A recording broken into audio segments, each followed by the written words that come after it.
You! Stop right there. The voice bounced off the marble. Officer Gary Pruitt was already moving, one hand on his belt, the other pointed like a weapon. This building isn't open to you. Side doors for staff. Public entrances around front. And we're not even taking public today. So turn around. The man in the gray coat stopped. He did not flinch. He turned slowly, hands loose at his sides, voice even. I have business here this morning. I came in this way because the front is crowded. I'll bet you do have business.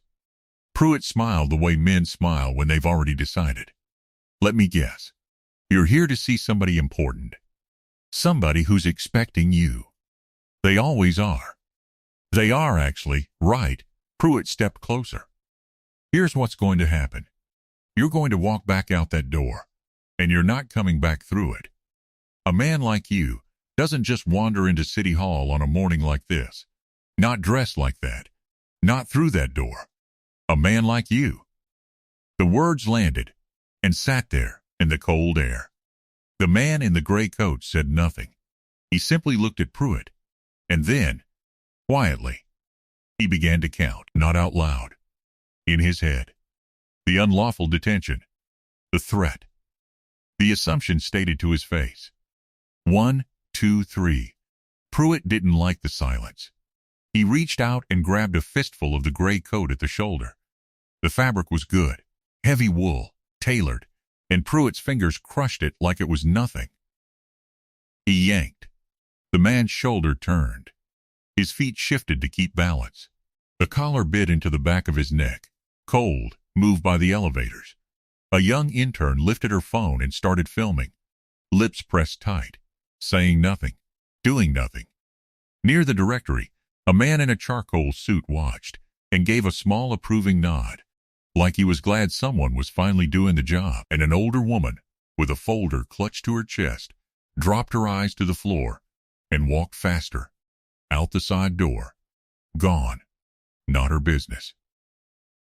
Pruitt steered the man in the gray coat toward the exit. He went without resistance. Palms open. Spine straight. Everything by the book.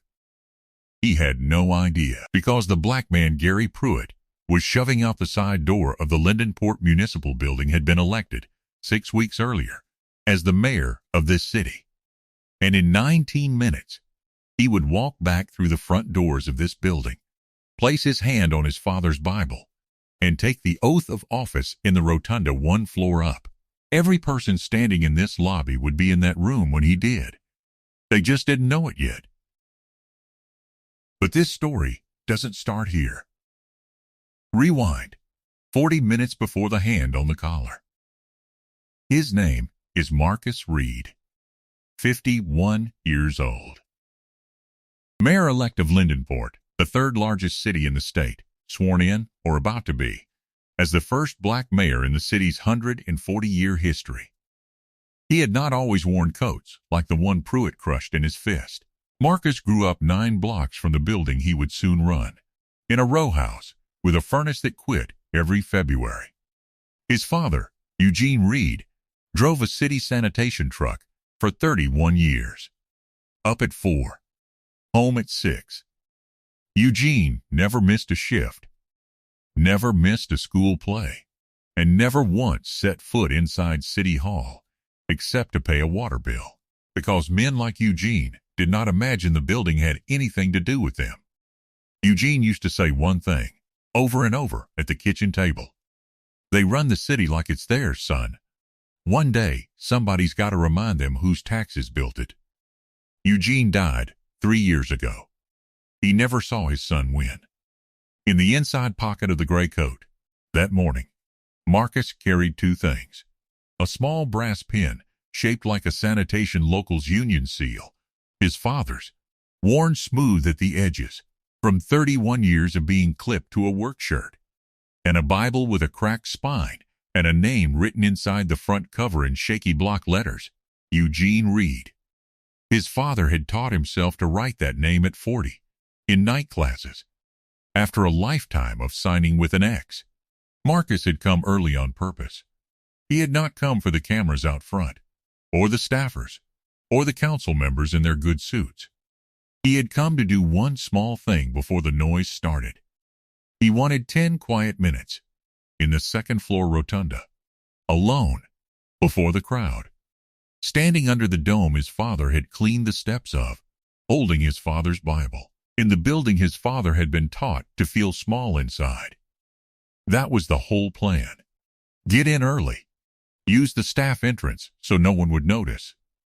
Find a quiet corner. Breathe. He was a man going to stand in a room and think about his father.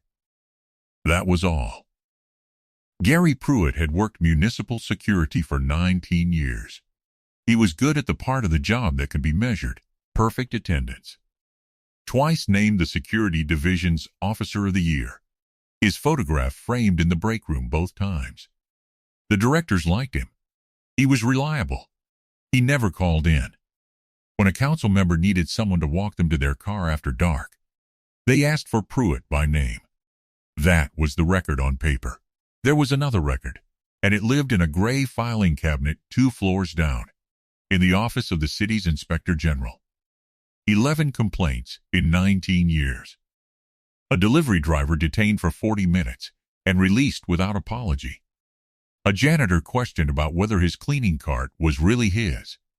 A black city employee, an employee with a badge, stopped 4 separate times at the same door. 11 complaints. 11 times the file was reviewed by the security director, who had hired Pruitt himself, and 11 times the finding came back the same. Unsubstantiated.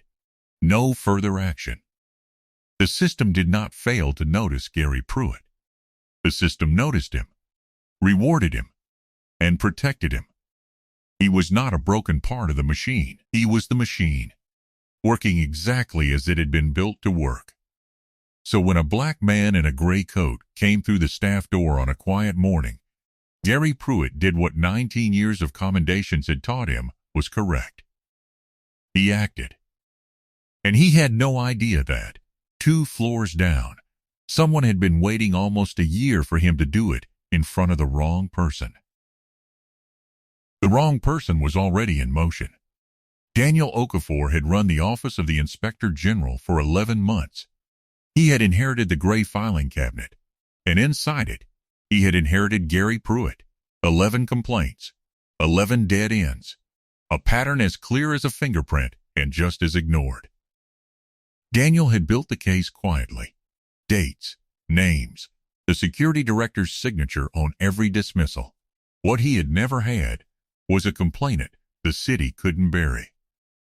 The delivery driver moved away. The janitor needed the job.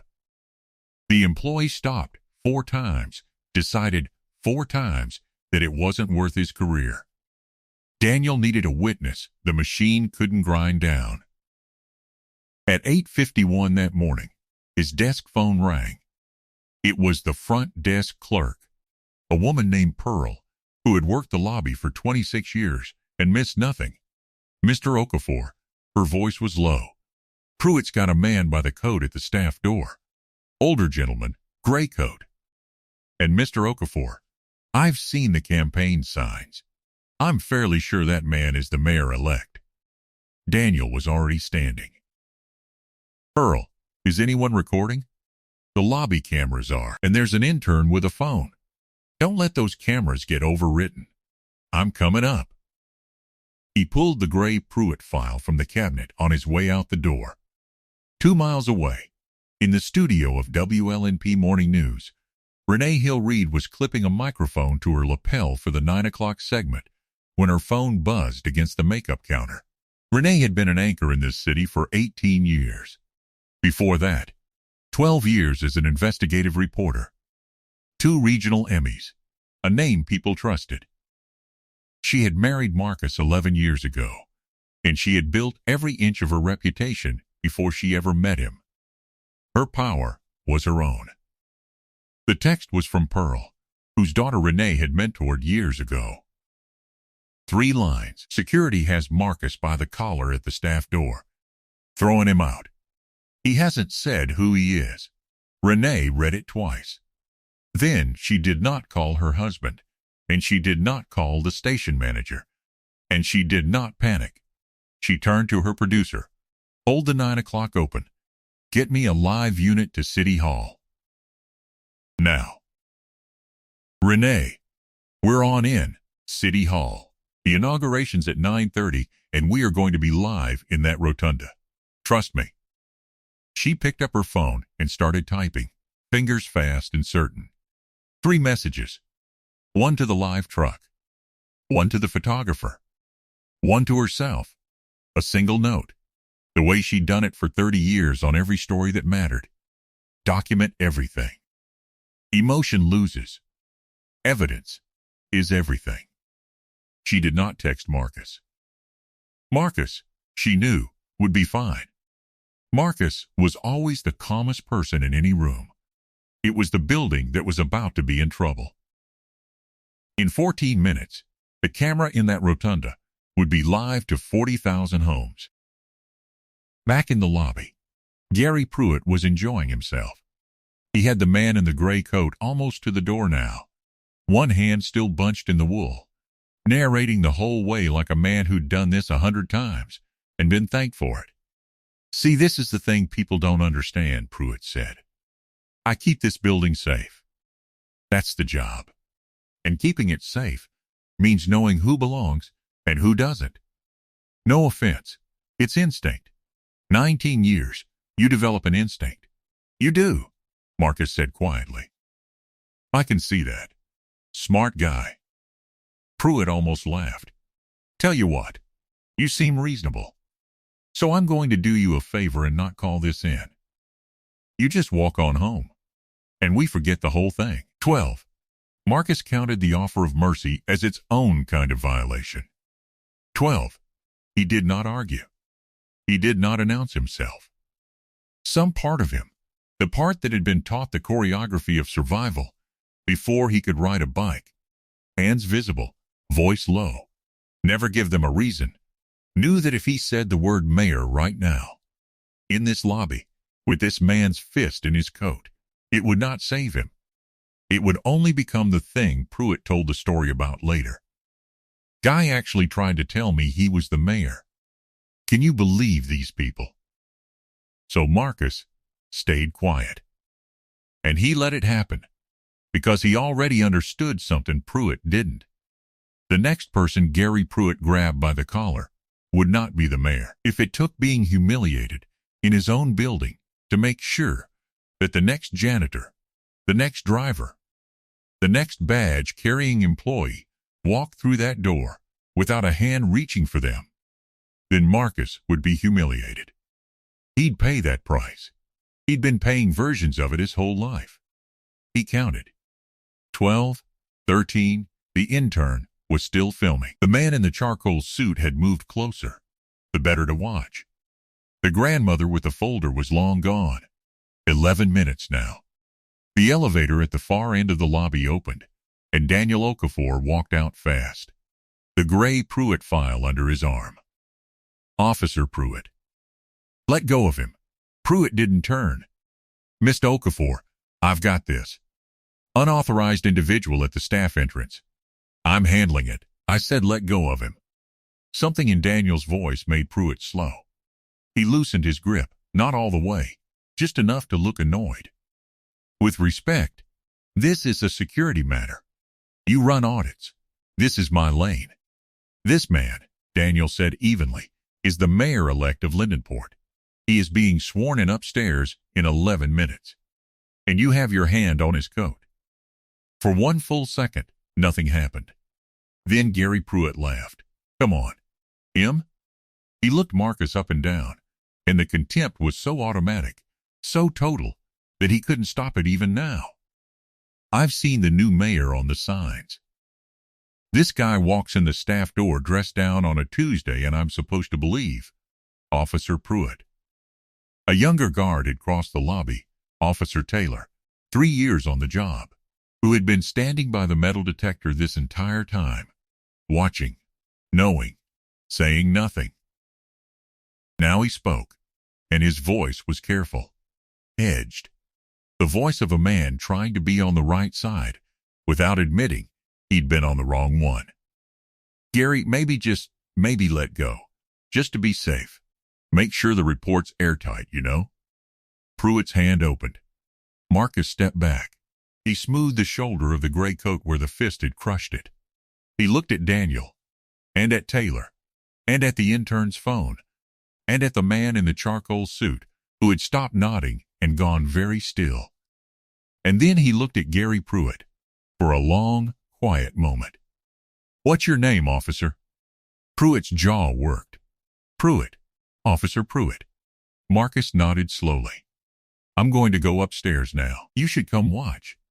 He turned and walked toward the front of the building, toward the rotunda, toward the crowd and the cameras and the oath. 8 minutes. The rotunda was full. Council members, the outgoing administration, press along the back wall, and a lit-up camera, live, its red light steady. Pearl from the front desk had slipped in and found a spot near the door. Daniel stood at the side with the gray file. Officer Taylor came in and stood at the very back, hands folded, looking at the floor. And Gary Pruitt came too. He didn't know why. Something in him needed to see it not be true. The city clerk stepped to the lectern. "Ladies and gentlemen, please rise for the swearing in of the 44th mayor of the city of Lindenport." The room stood. Marcus walked to the front. He took off the gray coat and handed it to no one in particular, and underneath it, he was wearing exactly what a mayor wears. He reached into the inside pocket and took out 2 things: a small brass union pin, which he clipped to his lapel, and a Bible with a cracked spine. He set his hand on it. Gary Pruitt freezes. In the 3rd row, his face begins to change. The color drains from it. It starts at the jaw and climbs. The clerk's voice. "Repeat after me. I, Marcus Eugene Reed, I, Marcus Eugene Reed." Pruitt's mouth opens. Nothing comes out. "Do solemnly swear that I will faithfully execute the office of mayor of the city of Lindenport." Marcus said the words. His voice did not shake. It was the same voice that had said, "I came in this way because the front is crowded." The same voice that had counted, silently, all the way to 13. The clerk finished. "Congratulations, Mr. Mayor." The room came apart in applause. And in the 3rd row, Gary Pruitt stood frozen in the noise, 19 years of certainty collapsing in real time, as the man he'd dragged toward a side door 8 minutes earlier turned to face the room as its mayor. Marcus raised one hand. The applause settled. He looked directly at Pruitt. "8 minutes ago," he said, into the live microphone, into 40,000 homes, "I was told I didn't belong in this building." Silence. "Whose building do you think this is?" Pruitt had asked him, downstairs, gripping his coat. Marcus answered it now. 3 words. "It's my building." He let the room hold that for a moment. Then he did something no one expected. He didn't have Gary Pruitt removed. He didn't shout. He set both hands on the lectern, and he spoke, not as a man who'd been wronged, but as a man who had a job to do and intended to do it in front of everyone. "I want to be careful about what this morning is and what it isn't," Marcus said. "Because the easy version of this story is that one officer made one mistake about one man. And I need you to understand why that version is a lie.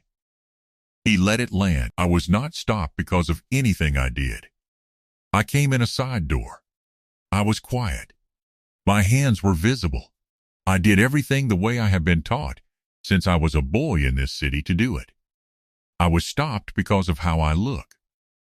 And I want to be honest with all of you about something." His voice stayed level.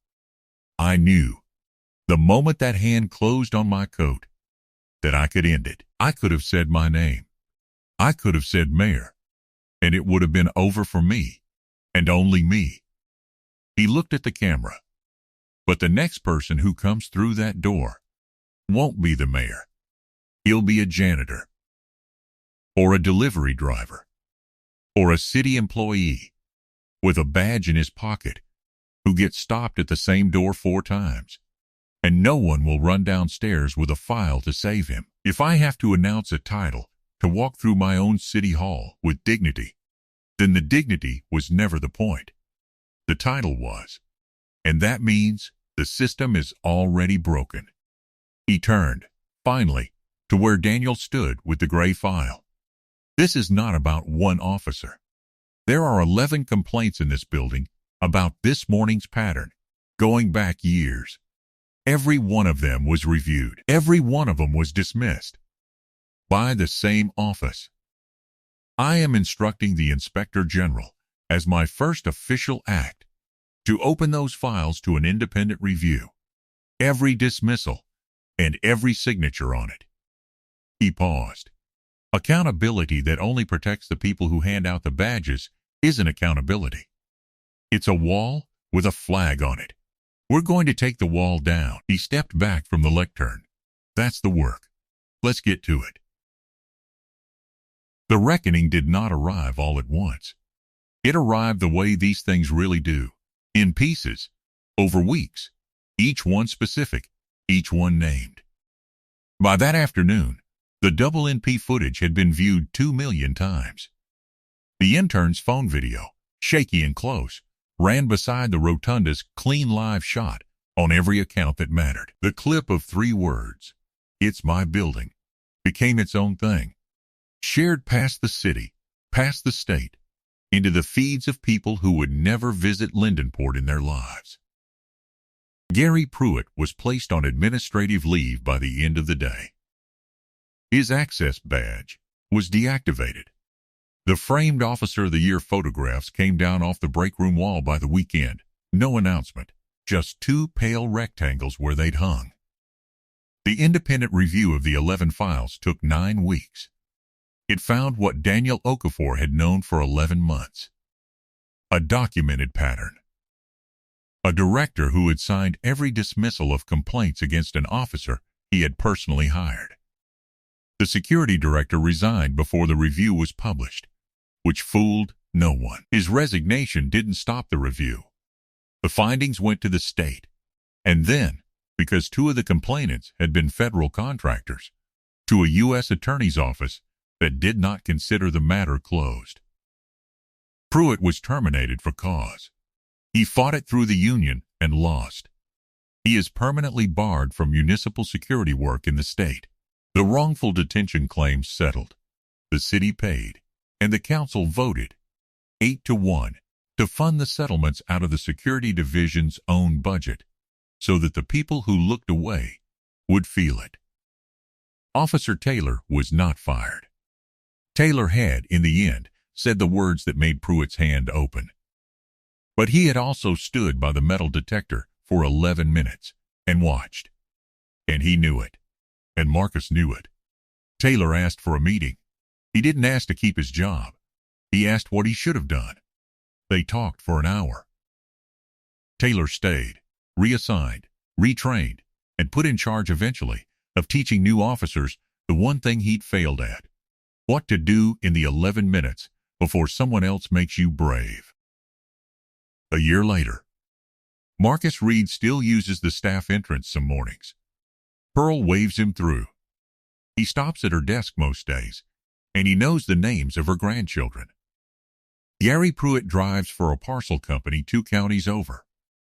When people recognize him, and sometimes they do, he says it was taken out of context. He has stopped saying it to anyone who lived in Lindenport because they were there, and context is exactly what they have. Daniel Okafor was confirmed as the city's first independent inspector general with subpoena power, reporting to the council instead of to the people he investigates. The gray filing cabinet is gone. The files live somewhere harder to bury now. Renee Hill Reed still anchors the 9 o'clock. She has never once, on air, mentioned that the man in the gray coat was her husband. She didn't need to. She covered it the way she'd have covered it for a stranger, which is the only reason anyone believed her. Officer Taylor's first trainee class graduated in the spring. He tells them about a Tuesday morning. He doesn't tell it to make himself look good. He tells the part where he stood still, and the man in the charcoal suit, the one who nodded, who moved closer to watch, who went so still when the truth came out, wrote a letter, months later, to the city's ethics office. He didn't sign it. It described what he'd seen, and what he'd felt watching himself enjoy it, and it ended with a single line asking how a person learns to stop. It's not forgiveness. It's a start. Marcus keeps a copy in his desk. The last scene is a quiet one. A Friday evening, the rotunda empty, the dome going gold in the late light. Marcus stands under it alone, the way he'd wanted to that first morning before any of it happened. The brass union pin is on his lapel. His father's Bible is in his hands. Renee finds him there. She doesn't say anything for a while. Then, she slips her hand into his. He'd have liked the part where you didn't yell, she says. Marcus almost laughs. He'd have liked the part where they paid for it out of the security budget. They stand there a while longer. It's not fixed, Marcus says finally. 1 building. 1 year. There are 1,000 buildings. I know. Someone has to keep watching. I know that too, Renee says, and they walk out together, through the front doors, into the gold of the evening, the work still in front of them, and the city, for one more night, a little better than it was this morning.